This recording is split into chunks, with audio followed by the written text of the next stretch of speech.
Hi everyone, तो आइए आज आप लोग के साथ मैं ऐसा क्वेश्चंस का आपको एमसीक्यू कराएंगे जहां से हजारों बार रिपीटेशन है, हजारों बार एग्जाम में पूछा जाता है। आप इन्हें रट ले नहीं तो पछताएंगे।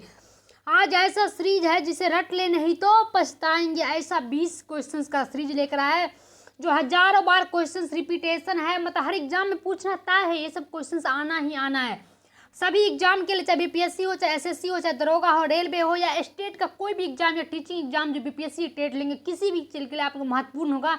इसीलिए साथियों, दोस्तों, भाई एवं बहनों, सभी क्या करेंगे, एक दूसरे को वीडियो शेयर कर देंगे जो भी है उसको अपने अपने दोस्त के पास। तो क्या हो जाएगा, सभी का रिजल्ट में कुछ ना कुछ आप वजह से सहयोग हो जाएगा और आपको वो।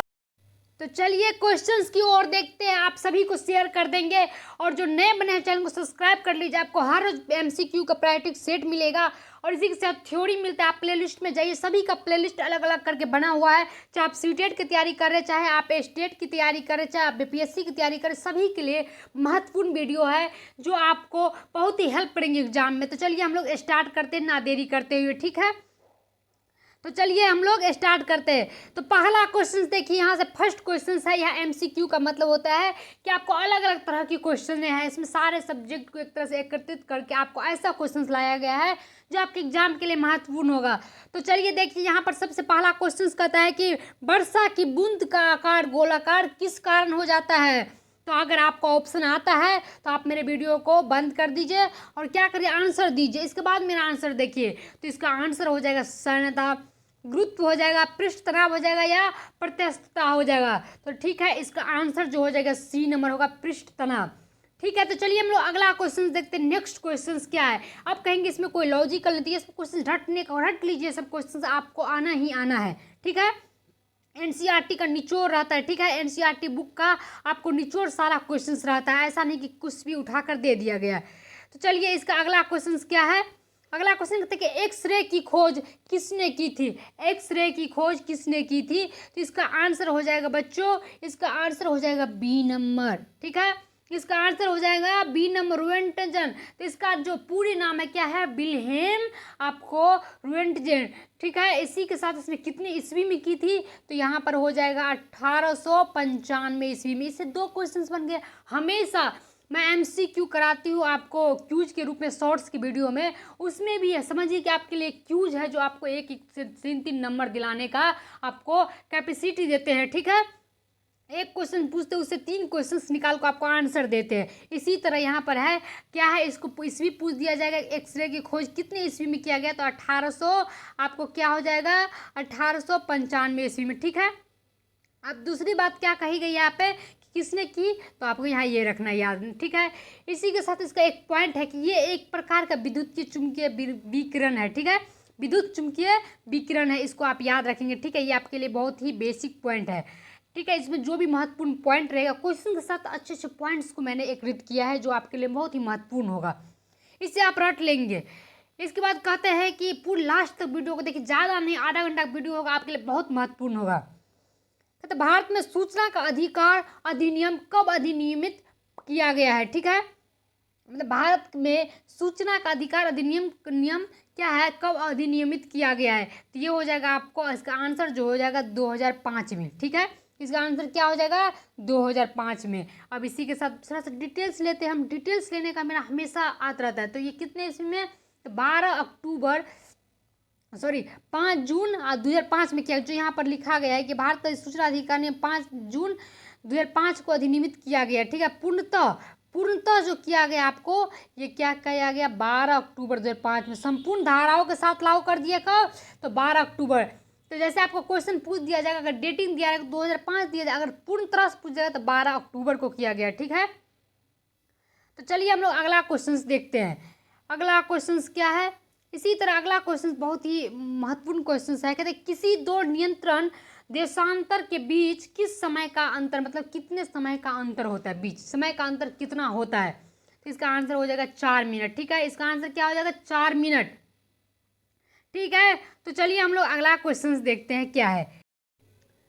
पांचवा क्वेश्चन क्या है, डायोप्टर निम्नलिखित में से किसकी एसआई मात्रक है। तो इसका आंसर क्या हो जाएगा, लेंस की क्षमता। अब इसकी थोड़ी सी मैं आपको डिटेल्स दे दूं कि लेंस की क्षमता और लेंस की जो फोकस दूरी की व्युत्क्रम होता है वो बराबर होती है, ठीक है।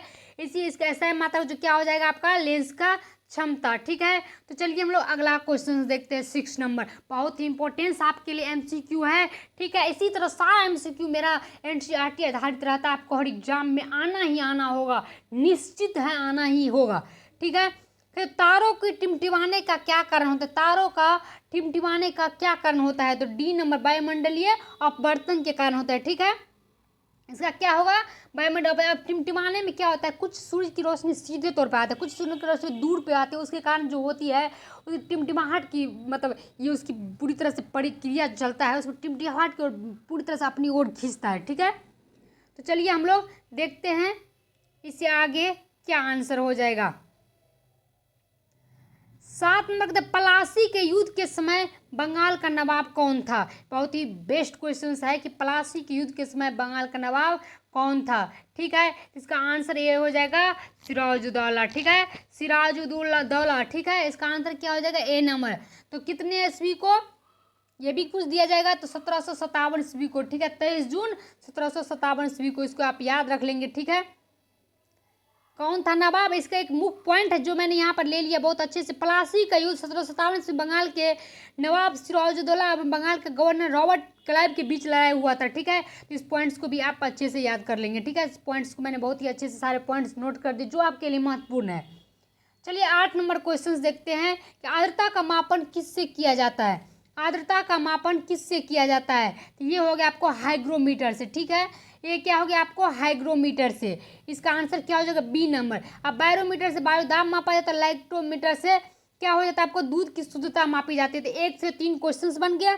इसी तरह क्वेश्चन रिलेटेड पूछा जाता है, ठीक है। इसलिए आपके लिए बहुत महत्वपूर्ण होता है मेरा एमसीक्यू, ठीक है। तो चलिए अगला क्वेश्चन 9 नंबर, कांसा की निम्नलिखित में से किसकी मिश्र धातु है, तो तांबा और टीन की। किसकी है, तो तांबा और टीन की। तो चलिए इससे अगला क्वेश्चन देखते हैं 10 नंबर क्वेश्चन। 10 नंबर को कहते हैं पेनिसिलिन, कहते हैं पेनिसिलिन की खोज किसने की थी, ठीक है। कहते हैं पेनिसिलिन की खोज किसने की थी, ठीक है। तो इसका आंसर जो हो जाएगा आपको बच्चों, ए नंबर हो जाएगा, ठीक है। आपको इसका आंसर क्या हो जाएगा, ए नंबर, अलेक्जेंडर फ्लेमिंग ने की, ठीक है। इसका क्या हो जाएगा, ए नंबर हो जाएगा। अब कितने ईस्वी में की थी, तो ये भी कहा जाएगा तो 1928 ईस्वी में। इसको आप याद रख लेंगे, 1928 ईस्वी में। यही सब तो मेन पॉइंट्स होता है, एक क्वेश्चन से आपको दूसरा क्वेश्चन निकालना पड़ेगा, ठीक है। अब इसकी थोड़ी सी मुख्य पॉइंट था कि पेनिसिलिन एक प्रकार की एंटीबायोटिक दवा है, ठीक है। मतलब एंटीबायोटिक दवा है जिसकी फफूंद या कवक से प्राप्त किया जाता है। एक तरह से समझ सकते हैं आप कि पेनिसिलिन जो है क्या है, एक तरह से कवक फफूंद से प्राप्त किया जाता है, ठीक है। ये एंटीबायोटिक दवा है। तो चलिए हम लोग अगला देखते हैं कि क्या है। आई होप आप लोग को समझ में आ रही होगी, आप लोगों को पूरी तरह से, ठीक है। तो चलिए 11 नंबर क्या कहते हैं, निम्नलिखित में से किस कोशिका अंग को कोशिका की आत्मघाती थैली कहा जाता है, ठीक है। तो इसका क्या हो जाएगा आंसर, 11 नंबर का आंसर बताइए आप सभी का, इसका आंसर क्या होगा। 11 नंबर का आंसर होगा डी नंबर, लाइसोसोम। क्या हो जाएगा, लाइसोसोम, ठीक है। तो चलिए हम लोग अगला निकले, हम लोग आगे निकलते 11 नंबर का। अब देखिए 12 नंबर क्वेश्चन कहता है कि निम्नलिखित में से किसको लाल ग्रह कहा जाता है। तो ये तो बच्चे भी पता होगा लेकिन फंस जाते हैं बच्चे, ठीक है। तो किसको कहा जाता है, मंगल को। किसको कहा जाता है, मंगल को। मंगल ग्रह को लाल रंग क्यों कहा जाता है, तो आयरन ऑक्साइड के कारण होता है, ठीक है। इसका लाल ग्रह रंग क्यों होता है, तो आयरन ऑक्साइड के कारण होता है। ये भी मुख्य पॉइंट था जो आपको पूछ देगा कभी भी एग्जाम में। तो चलिए हम लोग आगे बढ़े, 12 नंबर आई होप आप लोग को समझ में आ चुके होंगे। चलिए अगला देखते हैं 13 नंबर क्वेश्चन। 13 नंबर क्वेश्चन कहते हैं निम्नलिखित में से किसे कोशिका का ऊर्जा का केंद्र कहा जाता है। मतलब निम्नलिखित में से किसे ऊर्जा का, मतलब कोशिका का ऊर्जा का केंद्र कहा जाता है। इसका आंसर हो जाएगा माइटोकॉन्ड्रिया, ठीक है। इसका आंसर डी नंबर हो जाएगा, इसका आंसर डी नंबर हो जाएगा, ठीक है। जिसे हम क्या कहते हैं, माइटोकॉन्ड्रिया को। आप लोग को नहीं पता है तो इसे हम लोग कहते हैं पावर हाउस भी। क्या कहते हैं, पावर हाउस भी कहते हैं, ठीक है। हाउस भी कहा जाता है। तो चलिए हम लोग 14 नंबर क्वेश्चंस देखेंगे। 14 नंबर क्वेश्चन कहता है गुर्दे मतलब किडनी की क्रियात्मक इकाई क्या होगी। इसका कहता है कि क्रियात्मक इकाई क्या हो किडनी की, इसका नेफ्रॉन हो जाएगा। ठीक है, इसका आंसर क्या हो जाएगा, नेफ्रॉन। 14 का आपको आंसर क्या हो गया, सी नंबर। कितना ही बेस्ट क्वेश्चन है, कितना ही आपको मल्टीपल चॉइस क्वेश्चन है। ऐसा नहीं कि एक एकदम चॉइसिंग क्वेश्चन है जो आपको लगता है नहीं आएगा ही, आपको भी पता होगा कि ऐसा क्वेश्चन आएगा ही। ठीक है, तो चलिए हम लोग आगे देखते हैं। 15 नंबर, भारत में सबसे पुरानी पर्वत श्रृंखला कौन सी है। भारत में सबसे पुरानी पर्वत श्रृंखला कौन सी है। ठीक है, तो इसका कौन सा आंसर हो जाएगा, सी नंबर, अरावली हो जाएगा। ठीक है, इसका क्या हो जाएगा आपको, सी नंबर, अरावली। ठीक है, तो चलिए सबसे आपको क्या कहेंगे कि भारत की सबसे पुरानी पर्वत श्रृंखला कौन सी है, तो अरावली। तो चलिए हम लोग 16 नंबर क्वेश्चन देखते हैं। 15 नंबर क्वेश्चंस में जरूर हमें यकीन है कि आपको 10 नंबर प्लस आया होगा। ठीक है, आप जरूर बताइएगा आपका स्कोर क्या रहता है। ठीक है, भारत में राष्ट्रीय आय का आकलन सबसे पहले किसने किया था। भारत में राष्ट्रीय आय का आकलन सबसे पहले किसने किया था, तो दादा भाई नौरोजी ने। ठीक है, इसका आंसर क्या हो जाएगा, बी नंबर, दादा भाई नौरोजी ने। कितने ईस्वी में किया था ये भी पूछ सकता है, दूसरा क्वेश्चन बन गया। मैंने 20 क्वेश्चन का डिस्कशन लिया है, लेकिन इससे 40 से 50 क्वेश्चन बनेगा। कितने ईस्वी में किया है, तो 1867 या 68, दोनों डेटिंग में से एक ही दिया रहेगा। 67 दिया गया तो 68 दिया रहेगा। ठीक है, इसके बाद कहते प्रति व्यक्ति आया उसमें कितना कहा था, 20 रुपये होने का अनुमान लगाया था। ठीक है, ये भी पूछ दिया जाएगा। तो इसका आंसर क्या हो जाएगा, सबसे बेस्ट आंसर क्या हो जाएगा, बी। ठीक है, बिफोर बॉल। चलिए 17 नंबर क्वेश्चन, क्या हिस्ट्री से क्वेश्चन लाजवाब क्वेश्चन है। नूरजहां किस मुगल शासक की पत्नी थी। नूरजहां किस शासक मुगल की पत्नी थी, मतलब किस मुगल शासक की पत्नी थी, जैसे घुरा के कहिए।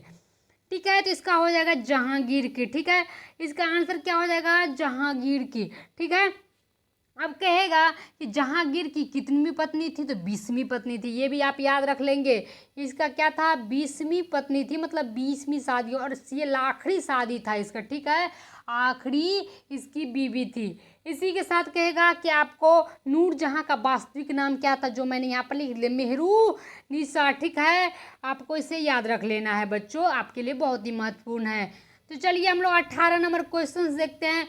भारत में 14 प्रमुख बैंकों का राष्ट्रीयकरण किस वर्ष में किया गया था। ठीक है, तो ये इसका आंसर हो जाएगा सी नंबर। ठीक है, इसका आंसर क्या हो जाएगा, सी नंबर, 1969 ईस्वी में किया गया था। ठीक है, 1969 ईस्वी में किया गया था। इंदिरा गांधी तब उस टाइम प्रधानमंत्री थे। ठीक है, उसी द्वारा किया गया, सारा चीज को एकदम बहुत ही अच्छे तरह से स्वरूप से किया गया। चलिए तो हम लोग देखते हैं इसमें अगला क्या है, इसका पॉइंट से। भारत में 14 बैंकों का राष्ट्रीयकरण 19 जुलाई 1969 ईस्वी में किया गया था। ठीक है, तो क्या 19 जुलाई, अगर डेटिंग पूछ दिया तो 19 जुलाई आपको क्या होगा, 1969 ईस्वी में। तो चलिए हम लोग देखते हैं 19 नंबर क्वेश्चन। अब लोग वीडियो खत्म होने वाला, ज़्यादा देर का वीडियो नहीं, 20 मिनट से 25 मिनट का वीडियो आपके लिए बहुत महत्वपूर्ण होगा। अनुवांशिकता का जनक किसे कहा जाता है, तो ए नंबर आंसर हो जाएगा। ठीक है, ग्रेगर में जोहान मेंडल को। ठीक है, इसका ए नंबर आंसर हो जाएगा। ठीक है, इसे याद कर लेंगे, आपके लिए बहुत महत्वपूर्ण है। 20 नंबर और लास्ट क्वेश्चन है बच्चों। कहते सभी मुख्य मंडल घटनाएं जैसे बादल आंधी एवं वर्षा किस मंडल में, तो आंख बंद करके किस में आंसर होगा, क्षोभ मंडल में। ठीक है, बहुत ही बेस्ट क्वेश्चन था। 20 का सीरीज था, इसी तरह कभी 50 का सीरीज होगा, कभी 100 का सीरीज होगा, कभी हजारों का सीरीज हम रखेंगे। ठीक है, तो जो बीपीएससी और एसएससी जो भी तैयारी करते सभी के लिए महत्वपूर्ण है। तो आप मेरे चैनल से अगर अच्छा लगे, आपको अच्छा लगे तो जरूर बनिए, लाइक कमेंट सब्सक्राइब और शेयर जरूर करिए। मिलते हैं अगले क्लास में। Thank you.